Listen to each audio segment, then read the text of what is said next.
സംസ്ഥാനത്ത് പുതിയ അധ്യയന വർഷം ആരംഭിച്ച് മാസങ്ങൾ പിന്നിട്ടിട്ടും നിരവധി സർക്കാർ എയ്ഡഡ് വിദ്യാലയങ്ങളിലെ പാചക തൊഴിലാളികൾക്ക് വേതനം ലഭിച്ചിട്ടില്ല. വിദ്യാലയങ്ങളിലെ ഉച്ചഭക്ഷണ പദ്ധതി മുടക്കമില്ലാതെ നടപ്പാക്കുന്നതിൽ പ്രധാന പങ്കുവഹിക്കുന്നവരാണ് പാചക തൊഴിലാളികൾ.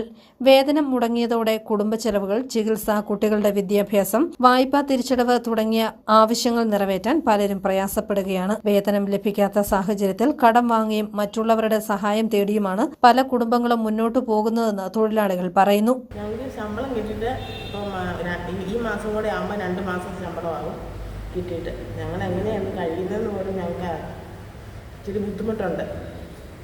വീട്ടിലെ സാഹചര്യങ്ങളൊക്കെ നമുക്കാരും ഇല്ലാത്തതൊക്കെയാണ്. ഈ പണി കൊണ്ടാണ് ഞങ്ങൾ കഴിയുന്നത്. ഞങ്ങൾക്ക് പൈസ കിട്ടിയ കൊള്ളായിരുന്നു.